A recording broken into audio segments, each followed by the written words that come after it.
자, 오늘 우리가 읽은 베드로전서는 불타는 도시 한가운데서 기록된 성경입니다. AD 64년에 로마 제국의 수도인 로마시에 역사상 가장 큰 화재가 발생하였습니다. 14개의 행정구 가운데 10개가 전소되었어요. 오늘날로 따지면 서울에 25개의 행정구가 있는데 한 20개가 완전히 불타버린 것입니다. 사람은 집을 잃고 거리로 쏟아져 나왔지요. 연기가 도시를 덮고 밤낮 없이 불이 덮치고 있었던 그때에 누가 불 지른 것이냐 책임을 묻기 시작한 것이에요. 그때 많은 사람이 로마 황제인 네로가 일부러 불을 질렀다라는 소문이 들렸습니다. 그러니까 평소에 로마시를 재건축하고 싶었기 때문이지요. 이 로마 황제 네로가 불타면서 지은 시도 있습니다. 예전에는 네로가 일부러 불을 질렀다라는 그런 학설이 정설이었는데 요즘은 아무리 그가 미치광이 황제다라고 평가받아도 설마 그랬을까라는 여러 가지 이야기가 있습니다. 어쨌든 누가 불을 질렀는지는 모르겠지만 결과적으로 황제가 원하던 로마시를 재건축하게 되었어요. 그리고 누가 불을 질렀는가? 황제가 저랬다라는 소문을 덮기 위하여 네로가 기독교인한테 책임을 전가하는 것입니다. 저 예수쟁이들이 불을 지른 것이다. 그럼 말도 안 되는 소문이 들리자 로마의 대박해가 시작이 된 것입니다. 결국 베드로가 AD 64년에서 67년 사이에 네로에 의해서 순교당하게 되었지요. 그리고 오늘 읽은 성경이 그맘때 기록된 성경입니다. 이런 배경 하에서 기록된 성경이에요. 예수 믿는다는 사실 하나만으로 모함받고 시기를 받고 더 나아가 큰 시련과 고난, 심지어 죽음의 위협 앞에 오늘 성경이 기록이 된 것입니다. 그러나 그런 죽음의 공포 앞에 있던 성도들에게 베드로가 위로와 승리의 비결을 알려주고 있는 것이에요. 오늘날 우리는 이 베드로전서의 시대와 같은 그 정도의 고난은 없을 것입니다. 예수 믿는다고 죽이지는 않잖아요. 눈치는 볼 수 있지만 교회 갔다고 죽이지는 않잖아요. 하지만 우리 인생에서도 여러 가지 어려움이 찾아오게 됩니다. 그러므로 베드로가 전한 이 성경을 통하여서 초대교회 성도가 위로받고 믿음으로 승리했다면 오늘날 우리 역시 마찬가지입니다. 내 삶에 있는 어떠한 문제에서든지 간에 이 말씀을 통하여 우리 역시 승리하게 되는 줄로 믿습니다. 자, 그러면 어떻게 힘든 세상에서 우리가 살아가는 힘든 인생에서 승리할 수 있는가? 고난을 이기는 방법 첫 번째는 나의 존귀한 고귀한 신분을 알아야 된다라는 거예요. 1절에 보니까 예수 그리스도의 사도 베드로는 본도, 갈라디아, 갑바도기아, 아시아와 비두니아에 흩어진 나그네. 자, 베드로가 성도를 흩어진 나그네라고 부르는 것입니다. 왜 나그네라 했을까? 예전 가요 중에 하숙생이란 노래가 있었지요. 인생은 나그네길, 어디서 왔다 어디로 가는가. 사람들이 이 노래를 왜 좋아할까 생각해봤어요. 이 노래가 1960년대 중반에 나온 노래입니다. 물론 저는 90년대 리메이크 버전을 듣고 자랐는데 60년대 중반 어떤 시절입니까? 전쟁 후유증이 있었고 또 가난과 먹고 살려고 고향을 떠나 정처 없이 도시로 나갔는데 고향을 떠났는데 막상 도시에 와보니 여기도 힘들고 여기도 나에게 사기치고 힘들게 하는 사람이 있고 또 떠나갈 수밖에 없던 것이지요. 그런 한국인의 한이 있고 체념이 있는 노래라 생각됩니다. 그런데 오늘 본문의 이 초대교회 성도 역시 마찬가지이다. 로마의 대박해로 인하여 신앙의 자유를 찾아 예루살렘을 떠나 다른 곳으로 갔는데 그건 역시 살기가 참 힘든 것이지요. 서럽기도 하고 억울하기도 하고 나는 그래도 참겠는데 나의 자식들까지 고생시키니 괜히 미안하고 그렇다고 해서 예수 안 믿겠다 한마디만 하면 편하게 살 수 있는데 예수 안에만 구원이 있다는 것을 깨달았기 때문에 그것을 포기할 수 없잖아요. 언젠가 천국에 갈 것이다 라는 확신이 있지만 지금 당장이 힘들어 나그네와 같은 인생을 살고 있다라는 거예요. 우리도 그렇잖아요. 세상 사람 앞에서 때로는 흩어진 나그네처럼 초라해 보일 때가 있는 것입니다. 몸도 아프고 또 물질의 문제도 있고 다른 사람들한테 무시받을 때도 있고 그런데 베드로가 하는 말이 너희가 나그네는 나그네지만 그냥 나그네가 아님을 깨달아야 된다. 2절에 무엇이랍니까? 2절 함께 읽습니다.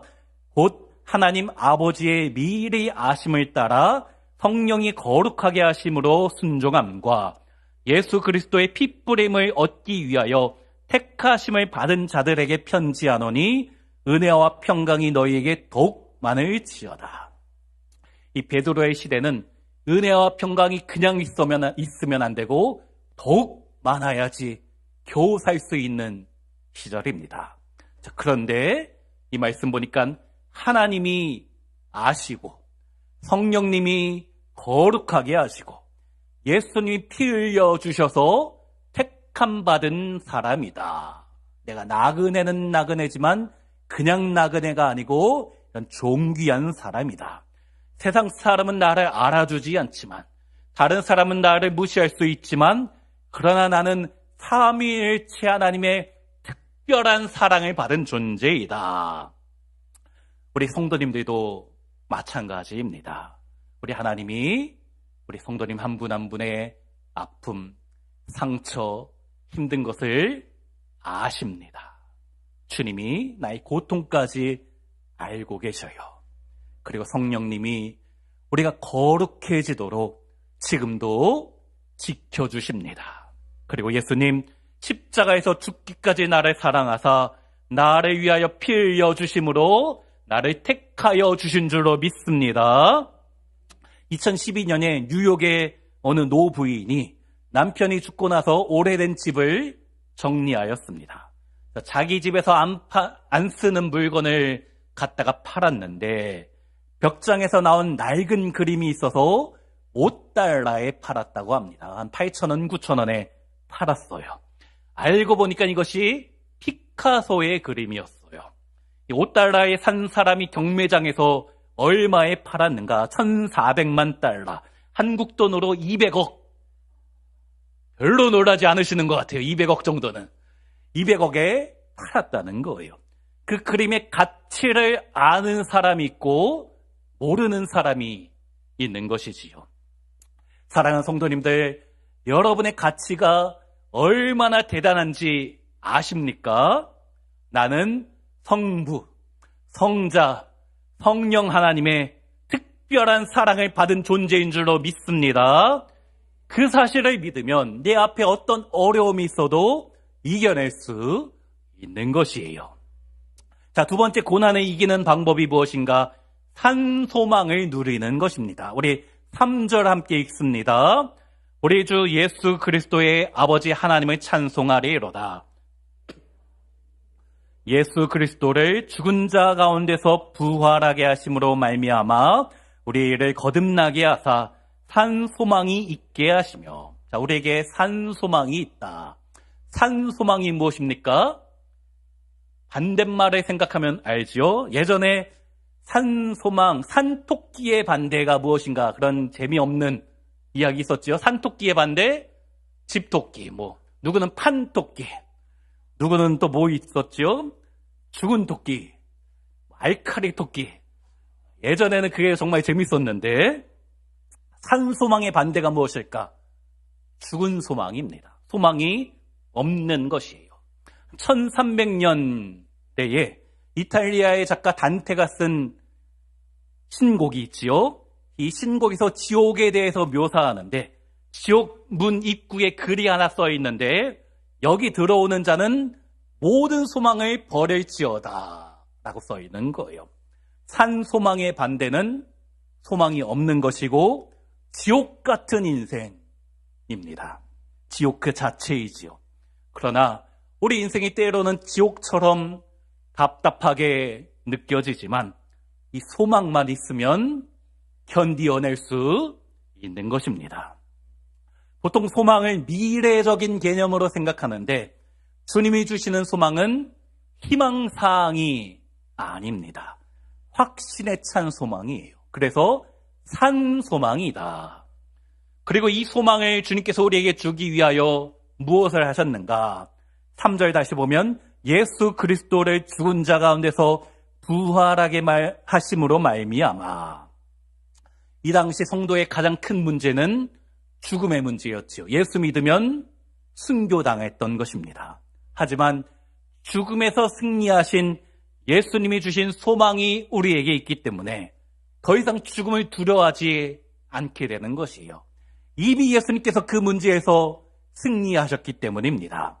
그러므로 우리 삶에 여러 가지 문제가 닥쳐올 때에 주님이 그 모든 문제에서 승리하셨음을 믿고 그렇기 때문에 우리에게도 승리가 반드시 주어지게 될 줄로 믿습니다. 그래서 우리에게 고난이 찾아온다 하면 7절에 너희 믿음의 확실함은 불로 연단하여도 없어질 금보다 더 귀하여 예수 그리스도께서 나타나실 때에 칭찬과 영광과 존귀를 얻게 할 것이니라. 우리에게 고난이 찾아온다면 반드시 기억해야 되는 것이 고난을 통과하면 믿음이 더 순수하게 된다. 마치 금이 단련받는 것처럼 하나님이 찾으시는 믿음이 된다는 것이지요. 고난에는 하나님의 목적이 있음을 깨닫게 되는 것입니다. 그 결과가 무엇인가? 9절에 믿음의 결국 곧 영혼의 구원을 받음이라. 그러면 이 구원이 도대체 무엇인가? 이 구원이 무엇인가? 우리 성도님들 신앙생활을 왜 하십니까? 왜 교회에 다니십니까? 구원받기 위해서 나오신 것이지요. 또 천국 가기 위하여 예수 믿는다 라고 우리가 하잖아요. 맞습니다. 하지만 그게 다는 아니에요. 그것이 다라고 생각하기 때문에 우리 신앙에 괴리가 있는 것이고 한국교회에 수많은 문제가 발생하는 겁니다. 물론 예수 믿는 가장 중요한 목적이 천국 가는 것인데 우리가 죽어서 갈 천국만을 위하여 신앙생활하는 것은 아닙니다. 신앙생활의 미래적인 종말적인 요소가 정말 중요한데 동시에 현재적인 요소도 중요한 거예요. 죽어서 천국 가는 것만큼 중요한 것이 이 땅에서 우리가 살며 천국을 지금 누리는 것입니다. 제가 항상 이야기하지만 우리 새가족 공부 들어오신 분은 많이 들으셨지만 이 땅에서 천국을 경험하지 못하면 죽어서 천국 갈 수 있다 보장할 수 없는 거예요. 저에게 왜 목회하냐 물으면 제가 항상 자주 이야기하는 말이 있지요. 행복하려고. 물론 제가 말하는 행복은 세상적인 행복과는 조금 다를 수 있어요. 예수 믿는 행복, 예수 안에 있는 세상이 줄 수 없는 기쁨이 있는 것이지요. 8절에 나오는 예수를 너희가 보지 못하였으나 사랑하는도다. 이제도 보지 못하나 믿고 말할 수 없는 영광스러운 즐거움으로 기뻐하니. 예수 안에 말할 수 없는 기쁨이 있습니다. 천사도 부러워할 만한 기쁨이 있는 것이에요. 이건 경험해본 사람만 아는 겁니다.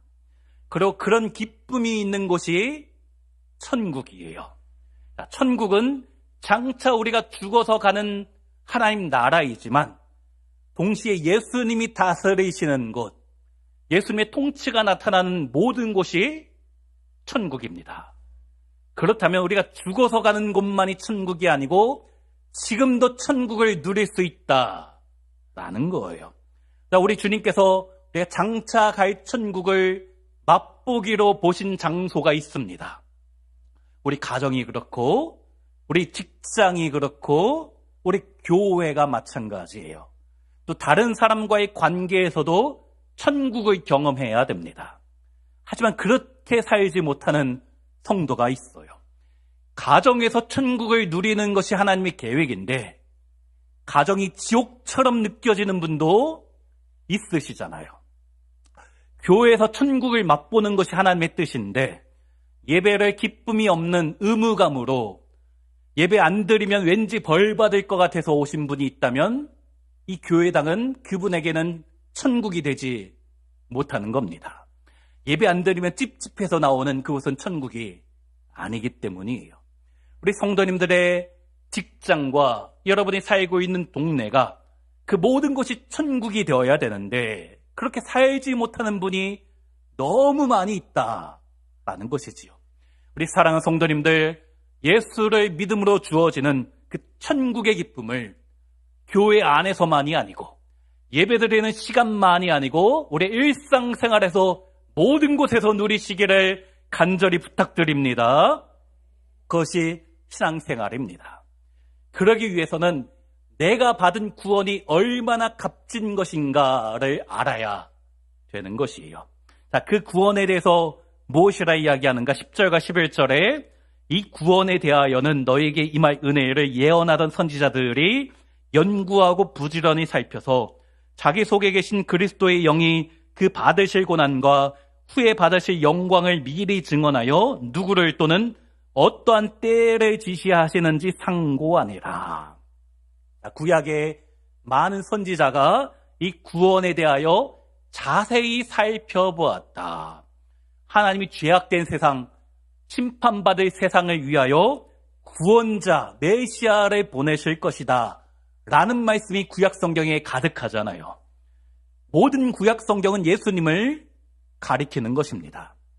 그러나 어떻게 그 메시아가 오시고 그분이 어떻게 구원하시는지 명확히 알지는 못했어요. 여자의 아들을 통하여 뱀의 머리를 짓밟고 영원한 승리를 주실 것이다. 그러기 위해서는 발 뒤꿈치에 상처를 받게 된다라는 고난이 있어야 된다라고 하였는데 이 구약을 읽은 사람은 그것이 도대체 무슨 소리인지 정확히 이해하지는 못했습니다. 하지만 우리는 알잖아요. 그것이 예수님의 사건, 예수님의 십자가와 부활을 상징하는 사건이라는 것을, 십자가에 죽으셨지만 부활의 영광을 통하여 우리에게 승리가 주어졌다. 우리는 알잖아요. 마태복음 13장에 많은 선지자와 의인이 너희가 보는 것들을 보고자 하여도 보지 못하였고 너희가 듣는 것들을 듣고자 하여도 듣지 못하였느니라. 구약 백성이 어렴풋이 알던 것, 잘 알지 못하는, 확실하지 알지 못한 것을 우리는 알잖아요. 하나님의 독생자 예수님이 나를 위하여 죽으셨다라는 사실을 얼마나 감사한 일입니까? 이 말도 안 되는 그런 믿음이 있다면 그것이 믿어지면 천국의 기쁨이 시작되는 거예요. 자, 우리 12절 말씀도 함께 읽어볼까요? 이것은 하늘로부터 보내신 성령을 힘입어 복음을 전하는 자들로 이제 너희에게 알린 것이요 천사들도 살펴보기를 원하는 것이니라. 자, 여기 천사도 살펴보기 원한다라는 이 살펴보다라는 단어가 파라큐토라는 원어인데 몸을 굽혀 자세히 들여다본다. 고개를 숙여서 자세히 들여다본다라는 뜻이에요. 머리를 들이미는 것입니다. 누가요? 천사가. 와 하면서 보는 거예요. 무엇을요? 우리가 받은 구원, 우리가 받은 은혜 얼마나 대단한 것인가? 천사가 깜짝 놀라 고개를 숙여 쳐다본다. 천사는 하나님 보좌 옆에서 영광의 주님을 가까이 모시는 존재인데 이 천사가 우리가 받은 구원을 왜 궁금해할까? 하늘에 계신 성부, 성자, 성령 하나님이 나를 구원하시는 일에 자신의 모든 것을 쏟아 부으셨기 때문에 하나님의 관심이 우리 빛과 소금교회 모든 성도들에게 향하기 때문에 천사들도 관심 가지고 몸을 굽혀 살펴보고 있는 것입니다. 이 예배 자리가 그런 존귀한 자리입니다. 자, 메시지 성경에서 그런 번역에서 12절을 이렇게 번역했습니다. 천사들도 이런 복을 누릴 기회를 조금이라도 얻고 싶어 했을 것입니다. 무슨 뜻입니까? 천사가 부러워하는 축복을 누가 받았습니까? 우리가 받았다는 거예요. 우리 옆에 분 보시면서 복 받으신 분이십니다. 천사가 지금 부러워하고 있어요. 우리에게 이렇게 말할 것 같아요. 김 집사야, 이 집사야, 주님이 널 얼마나 사랑하시는지 아니? 좋겠다, 부러워 죽겠다 라고 말하고 있는 거예요. 우리는 내가 받은 구원, 내가 받은 은혜를 싸구려 취급할 때가 참 많은데, 사실 천사가 우리를 보면서 부러워한다는 사실을 믿으시기 바랍니다.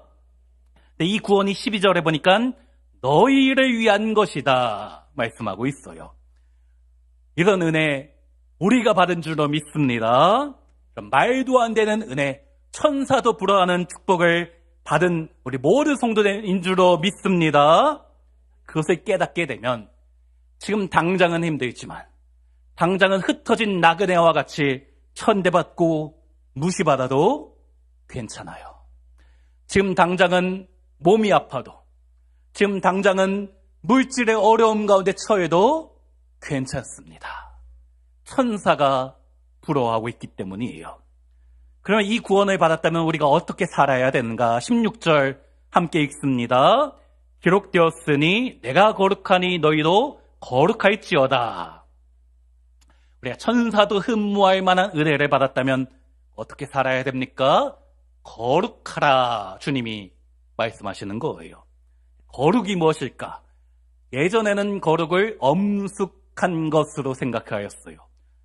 조용한 것으로 많이 이야기했습니다. 왜 그런가? 예배 시간은 거룩해야 되니 가장 먼저 조용히 해라 했기 때문이에요. 예전에 찬양할 때 박수 치면 안 됐습니다. 또 예배 시간에 웃으면 안 됐어요. 굳은 얼굴 가지고 진지한 표정으로 인상 쓰고 있는 것이 거룩인 줄 알았습니다. 저는 주일 설교할 때, 물론 평일, 수요, 금요, 새벽 때는 그러지 못하지만 주일 설교할 때는 항상 성도들이 웃는 포인트를 한 2번 정도는 일부러 집어넣습니다. 제가 웃기고 있다는 걸 모르시는 분이 있어요, 가끔은. 그게 문제인데, 이해가 안 돼도 저랑 웃음의 포인트가 달라도 다른 분 웃으실 때 함께 웃어주시면 감사하겠습니다. 근데 거룩은 조용한 게 아니에요. 또 웃으면 안 되는 게 아닙니다. 예배당에 와서 예전에 신발 질질 끌면 혼났습니다. 조용해야 되고, 근데 그게 거룩은 아니라는 것이에요.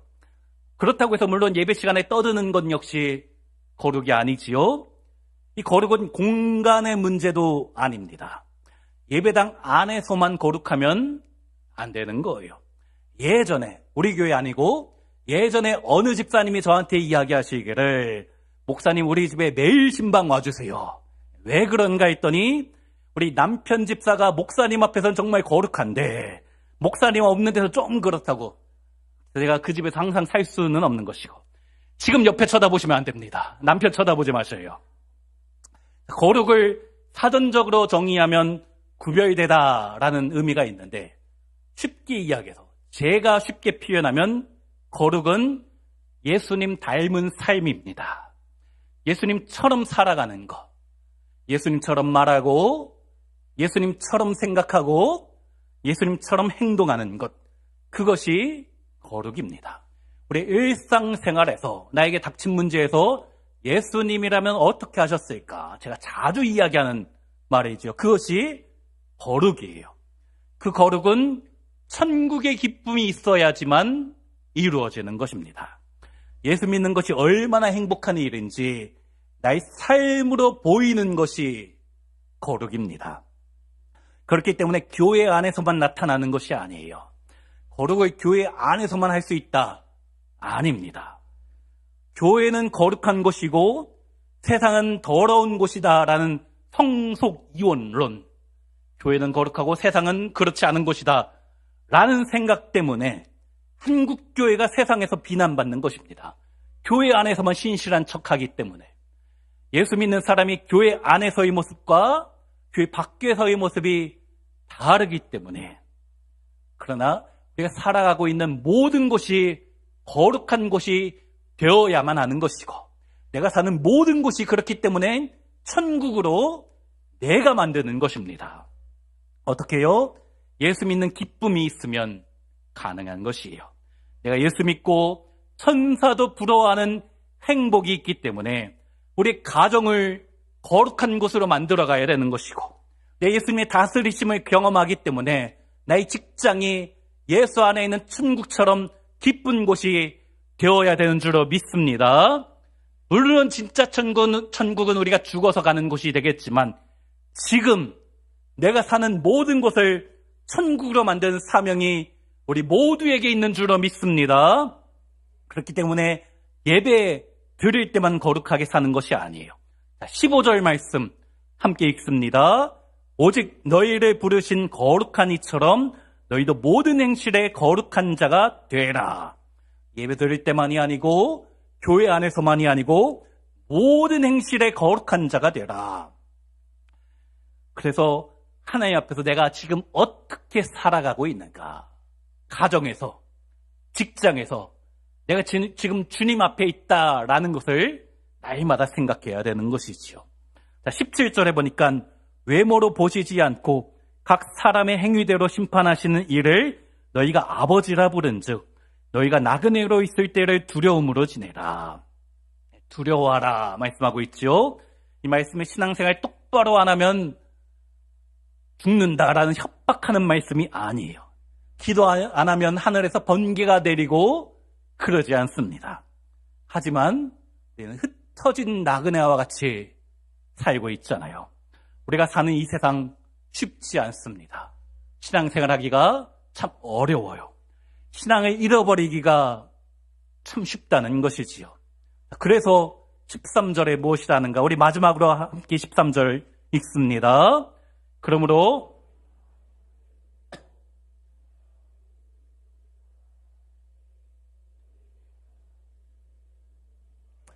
마음의 허리를 동이라 말씀하는 거예요. 거룩을 추구하라는 것이지요. 예수님 닮기를 소원해야 되는 것입니다.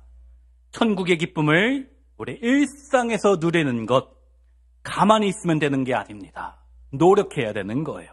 적당히 신앙생활에서는, 적당히 교회생활에서는 천국의 기쁨을 누리지 못하는 것입니다. 우리가 누구입니까? 천사들이 부러워하는 은혜 받은 사람인 줄로 믿습니다. 그렇기 때문에 너희에게 가져다 주실 은혜를 온전히 바랄지어다. 간절히 바라는 거예요. 내가 거룩해지도록, 더 주님 닮아가도록 노력하며 살아가시는 모든 성도님들 되시기를 주의 이름으로 축원합니다. 우리 인생이 힘들 때 나의 가치를 아는 것이 중요하다고 했지요. 성부, 성자, 성령 하나님이 나를 너무나 사랑하신다. 나의 가치를 아는 것이 참 중요하다. 우리 교회에 참 감사한 일이 새가족이 매주 오고 있습니다. 제가 작년 9월 말 10월 초부터 새가족 공부를 했는데 지난주까지 한 주 빼고 매주 새가족 공부가 진행이 되었어요. 매주 새가족이 오고 있다는 거예요. 더 감사한 것이 무엇인가? 우리 집사님, 권사님들의 남편들이 교회에 나오고 있다는 거. 10년, 20년, 30년 기도 제목이 이루어지고 있는 것이에요. 물론 우리가 더 기도해야 될 분들이 있어요. 아직 안 나온 분들도 언젠가 이 자리에 와서 그 천국의 기쁨을 경험하게 될 줄로 믿습니다. 또 감사한 것은 우리 교회에 눈물이 많아졌다라는 거예요. 자, 세 가족을 제가 분별해 보니까 세 종류의 분이 계십니다. 첫째는 우리 교회가 처음이신 분이 있어요. 난생 처음 교회 나온 분이 계십니다. 또 신앙생활을 오래 쉬다가 우리 교회로 오신 분이 있고, 또 다른 교회에 다니시다가 여러 가지 이유로 옮기신 분이 있어요. 제가 앞에서 또 말씀 전하고 예배를 인도하다가 보면은 이분들이 울고 있는 게 보여요. 어떤 분은 우리 교회가 처음인데 생전 교회 나온 적이 없는데 자기도 이유를 알 수 없는데 찬양할 때부터 눈물이 나고 말씀 가운데 그냥 펑펑 울고 계시는 거예요. 어떤 분은 새가족 공부 좀 하자니까는 오늘 너무 많이 울어서 창피해서 다음 주부터 오겠다라고 하셨는데 한 달 동안 계속 울다가 한 달 지나고 나서 새가족 공부 오셨습니다. 그런 분이 한두 분이 아니에요. 자, 왜 그럴까 한번 생각을 해봤어요. 가치를 발견했기 때문이다. 예수 안에 있는 참된 기쁨. 교회를 처음 나와봐서 이게 도대체 왜 그런지는 내 머리로는 이해가 되지 않는데 뭔가 있다라는 것을 느낀 것이지요. 내가 얼마나 소중한 존재인지 깨닫게 된 것입니다. 이 예배가 얼마나 좋은 것인지, 얼마나 은혜스럽고 이것을 위해서 하나님께서 나를 이곳 가운데 인도하였구나. 그래서 눈물이 나는 거예요. 그 가치가 우리 성도님들에게는 있으십니까? 우리가 누구입니까? 흩어진 나그네와 같은 힘든 인생을 살아가고 있지요. 그러나 우리가 진짜 나는 누구입니까? 천사도 부러워하는 은혜 받은 존재인 줄로 믿습니다. 그러므로 주님, 천사가 나를 더 부러워하도록 거룩하게 살겠습니다. 지금 닮아가며 이 행복을 누리며 살겠습니다. 기도하시는 우리 성도님들 되시기를 간절히 부탁드립니다. 작정하고 결단하며 살아가심으로 나의 삶 가운데 우리 가정을 천국으로 만들고 이 직장을, 우리가 사는 동네, 우리가 있는 교회를 더 아름다운 천국으로 만들어 가시는 모든 성도님들 되시기를 주의 이름으로 축원합니다.